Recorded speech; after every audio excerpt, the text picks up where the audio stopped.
गोल और काली कोर वाली आँखों का रंग शहद के रंग के समान था, जो धूप में तरल सुनहला हो जाता था और छाया में जमे हुए मधु सा पारदर्शी लगता था। अभी जो उसकी आँखें थी वो गोल काली कोर वाली थी और शहद जैसे मतलब हनी जैसे उसकी आँखें थी, जो धूप में जाने के बाद एकदम ट्रांसपेरेंट लगती थी। आकृति की विशेषता के साथ उसके बल और स्वभाव में भी विशेषता थी। ऊंची दीवार को भी वह एक छलांग में पार कर लेता था। रात्रि में उसका एक बार भौंकना भी वातावरण की स्तब्धता को कंपित कर देता था।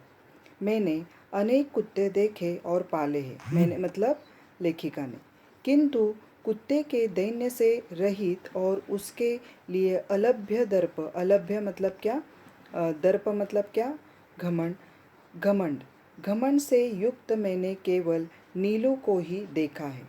उसके प्रिय से प्रिय खाद्य को भी यदि अवज्ञा के साथ फेंक कर दिया जाता तो वह उसकी ओर देखता तक भी नहीं।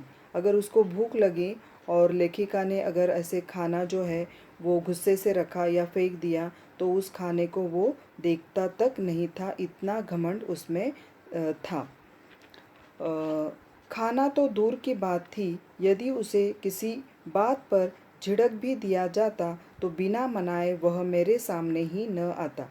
कभी उससे गुस्से से उस कुत्ते को उस लेखिका ने झिड़क दिया होता तो वो जब तक लेखिका उसे नहीं मनाती वो उसके पास नहीं जाता था और खाना भी नहीं खाता था।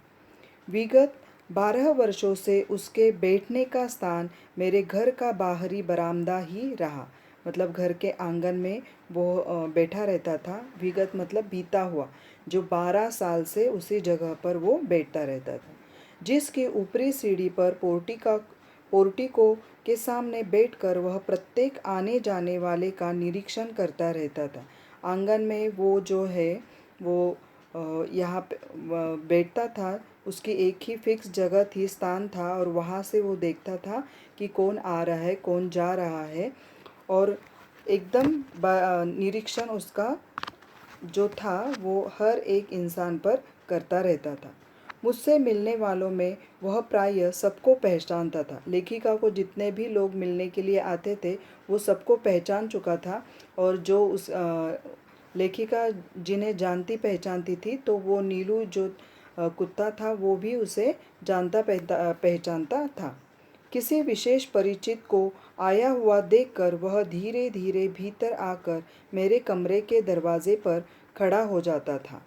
उसका इस प्रकार आना ही मेरे लिए किसी मित्र की उपस्थिति की सूचना थी। अगर वो धीरे से आकर फिर लेखिका के कमरे के बाहर खड़ा हो जाता था और चुपचाप खड़ा हो जाता था, फिर लेखिका समझ जाती थी कि कोई तो मिलने के लिए आया है। मुझसे आ रही हूँ सुनने के उपरांत जब तक लेखिका नहीं कहती कि हाँ हाँ मैं आ रही हूँ, तब तक वो वहाँ पे ही खड़ा रहता, और जब जब वो कह देती तो वो पुनः बाहर जाकर अपने निश्चित स्थान पर बैठ जाता। कुत्ते भाषा, पेज नंबर 55, पेज नंबर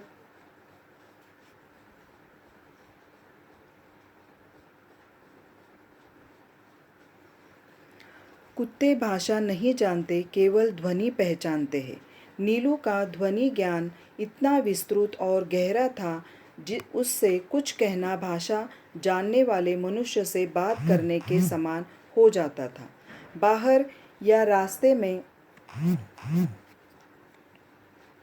घूमते हुए यदि कोई उससे कह देता, गुरुजी तुम्हें ढूंढ रही थी नीलू, तो वह विद्युत गति से चार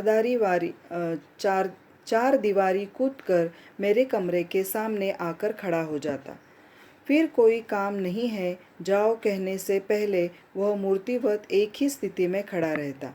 अभी यहाँ पे क्या बताया गया है कि जो कुत्ते को है वो भाषा बोलने नहीं आती या समझ में नहीं आती, लेकिन जो प्यार की भाषा है या वो ध्वनियाँ जानते हैं। तो नीलू का ध्वनि ज्ञान भी ऐसा ही था। मतलब जैसे उनका जो ध्वनि ज्ञान होता है वो बहुत ही तेज़ होता है। बाहर से कहाँ से भी उन्हें थोड़ी सी भी आवाज़ या ध्वनि आ गई तो वो तुरंत जान लेते हैं कोई तो आ रहा है। नीलू का ध्वनि ज्ञान इतना विस्तृत और गहरा था कि उससे कुछ कहना भाषा जानने वाले मनुष्य से बात करने के समान हो जाता था। एक बार अगर उससे किसने कहा कि गुरुजी तुम्हें ढूंढ रहे हैं या गुरुजी तुम्हें ढूंढ रही थी नीलू, तो वो क्या करता था, तुरंत भागते हुए चार दीवारी कूदकर लेखिका के कमरे के बाहर खड़ा रहता था। और लेखिका ने जब अगर कहा कि कोई काम नहीं है तो फिर वो वहाँ से निकल जाता था। पहले वह मूर्तिवत एक स्थिति में ही खड़ा रहता। कभी कभी मैं किसी कार्य में व्यस्त होने के कारण उसकी उपस्थिति जान ही नहीं पाती। कभी चुपचाप आकर वहाँ पे खड़ा रह जाता था और लेखिका को समझ में ही नहीं आता था कि वो बाहर आकर खड़ा है। उसे बहुत समय तक बिना हिले डुले खड़ा रहना पड़ता था। हिंसक और क्रोधी भोटिए बाप और आखेट प्रिय अल्सेशियन माँ से जन्म पाकर भी उसमें हिंसा प्रवृत्ति का कोई चिन्ह नहीं था। अभी ये जो है आखेट प्रिय मतलब क्या, शिकार का शौकीन। जैसे जैसे हम लोग बोलते जंगली कुत्ते जैसे वो नहीं था, तो वो जो कुत्ता था वो बिल्कुल हिंसा नहीं करता था, शांत वहाँ पे बैठा रहता था। 13 वर्ष के जीवन में भी उसे किसी पशु पक्षी पर झपेटते या मारते नहीं देखा था। उसका यह स्वभाव मेरे लिए ही नहीं, सब देखने वालों के लिए आश्चर्य की घटना थी। मेरे बंगले के रोशनदानों में प्रायः गौरैया तिनकों से घोंसला बना लेती थी। अभी जो लेखिका का आंगन है वहाँ पे जो गौरैया थी, मतलब जो चिड़िया के छोटे छोटे बच्चे होते हैं, तो वो जो थी, और चिड़िया भी क्या करते थे, घोंसले बनाते थे।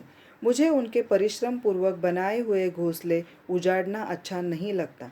अभी जो लेखिका है तो वहाँ पे उन्हें क्या है कि जो चिड़िया है या गौरैया है या इतर पंछी है, उन्होंने जो घोंसला बनाया है अन्य पंछियों ने, तो वो कभी उजाड़ती नहीं थी, वैसे ही वहाँ पे रहने देती। अतः कालांतर से उनमें अंडों और पक्षी शावकों की सृष्टि से बच जाती थी। कुछ कुछ अंकुर जैसे पंख निकलते ही वे पक्षी शावक बच्चे उड़ने के लिए असफल प्रयास में रोशनदानों से नीचे गिरने लगते थे। अभी जो चिड़िया थी वहाँ पे जो घोंसले बनाए होते थे लेखिका के आंगन में, तो वहाँ पे वो अंडे देते थे, और अंडे देने के बाद उस अंडों में से कुछ दिनों के बाद, कालांतर के बाद, छोटे छोटे जो है वो पंछियों के शावक मतलब क्या, बच्चे वहाँ से निकलते थे। और उसने निकलने के बाद वो पंछी क्या उड़ने के लिए या यहाँ वहाँ उस घोंसले में करने के लिए करने लगते थे, और कभी कभी वो घोंसले से बाहर भी गिर जाते थे। इन दिनों नीलू उनके सतर्क पहरेदार का कर्तव्य संभाल लेता था। उसके भय से कोई भी कुत्ता बिल्ली उन नादान उड़ने गिरने वालों को हानि पहुंचाने का साहस नहीं कर पाता था। अभी नीलू तो बिल्कुल हिंसक नहीं था, तो वो जो था, लेकिन उन पंछियों का वो सुरक्षा किस तरह से करता था कि अन्य जो बिल्ली है या कुत्ता है तो उस आंगन में आजू बाजू में नहीं आते थे, और वो जो पंछी है या जो उनके बच्चे हैं उनको बिल्कुल उनकी तरफ देखते भी नहीं थे। कभी कभी बहुत छोटे पक्षी शावकों को पुनः घोंसले में रखने वाले के लिए वह उन्हें हौले से मुख में दबाकर मेरे पास ले आता था। अभी क्या करते थे, जो छोटे बच्चे हैं वो क्या करते थे, उड़ने के लिए या वहाँ पे घोंसले में चलने के लिए जब प्रयास करते थे तो घोंसले से नीचे गिरते थे। तो नीलू क्या करता था कि नीलू जो है उस पंछी को मुंह में धीरे से दबा कर लाता था, और जो लेखिका है उस लेखिका के कमरे में लाकर वहाँ पे रख देता था। जब तक रोशनदान में सीढ़ी लगवाकर मैं उस बच्चे को घोंसले में पहुँचाने की व्यवस्था न कर देती। अभी लेखिका वो क्या करती थी, फिर वो जो चिड़िया का या कुछ कोई भी पंछी है उसका बच्चा है, वो हाथ से धीरे से उठाकर क्या करती थी, उस घोंसले में सीढ़ी लगाकर ऊपर रख देती थी। और जब तक नहीं रखती थी तब तक नीलू वहाँ पे ही खड़े रहती थी। तब तक वह या तो बड़ी कोमलता से उन्हें मुंह में दबाए खड़े रहता या मेरे हाथ में देकर प्रतीक्षा की मुद्रा में देखता रहता। सवेरे नियमानुसार जब मैं मोर खरगोश आदि को दाना देने निकलती, तब वह चाहे जाड़ा हो चाहे बरसात मुझे दरवाजे पर ही मिलता और मेरे साथ साथ ही घूमता। अभी जब लेखिका है वो मोर और खरगोश को दाने देने के लिए सुबह सुबह आंगन में आजू बाजू में जहाँ पे निकलती थी, तो कौन सा भी महीना हो, मौसम हो सर्दी का या बरसात का, तो जो नीलू है उनके साथ साथ ही घूमता रहता। पक्षियों के कक्ष में 2 फुट ऊंची दीवार पर जाली लगी हुई थी और नीलू दीवार पर दोनों पंजे रख कर खड़ा हो जाता और अपनी गोल गोल आंखें घुमाकर प्रत्येक कक्ष और उसमें रहने वालों का निरीक्षण कहता रहता। अभी जो जो दीवार थी पक्षियों के कक्ष में, तो वो 2 फुट ऊंची दीवार थी और वहाँ पे जाली लगी हुई थी। तो नीलू क्या करता था, दीवार पर ऐसे दोनों पंजे रख कर वहाँ पे वो खड़ा हो जाता था और फिर गोल गोल उसकी जो काली काली आंखें हैं वो घुमाकर सब बच्चे ठीक से है क्या, घोंसले में सुरक्षित है क्या, वो देखता था। Page number 56। सबके सो जाने पर वह गर्मियों में बाहर लॉन पर और सर्दियों में बरामदे में तख्त पर बैठकर पहरेदारी का कार्य करता। रात में कई कई बार वह पूरे कंपाउंड का और पशु पक्षियों के घर का चक्कर लगाता रहता। खरगोश धरती के भीतर सुरंग जैसे लंबे और दोनों ओर द्वार वाले बिल खोद लेते हैं। अभी जो खरगोश है वो क्या करते हैं, उनके रहने की जगह कैसे होती है कि धरती के एक जगह पे, यहाँ पे अगर उन्होंने होल किया, सुरंग किया, तो और वो दूसरी जगह से धरती के नीचे से ही सुरंग जैसा एक रास्ता निकालते हैं और दूसरी जगह वहाँ पे एक बिल बनाते हैं और फिर यहाँ से लेकर वहाँ तक वो अंदर बाहर करते रहते हैं। एक रात मेरे खरगोश बिल खोदते खोदते पड़ोस के दूसरे कंपाउंड में भी जा निकले। अभी वो अंडरग्राउंड करते हैं, तो ज़मीन के नीचे से लेकर एक ज़मीन के, तो लेखिका के आंगन से लेकर दूसरे जो पड़ोसी था उसके आंगन तक उन्होंने क्या किया था, बिल खोद लिया था। उनमें से कई जो इस अभियान में अगुआ थे और जंगली बिल्ले द्वारा मार दिए गए। अभी यहाँ से खरगोश निकलते थे और पड़ोसी के आंगन के यहाँ पे बिल में से वो निकलते थे वहाँ उनके आंगन में, तो वहाँ पे जो जंगली बिल्ले थे वो क्या कर देते थे, उन्हें खा लेते थे। अतः एक के पीछे एक निकलते हुए खरगोशों में भी सभी को बिल्ले का आहार बन जाना पड़ता। किंतु उनके सौभाग्य से नीलू ने संभवतः पत्तियों की सरसराहट से सजग होकर चार दीवारी के पार देखा होगा और उसने खरगोशों के संकट को पहचान लिया होगा।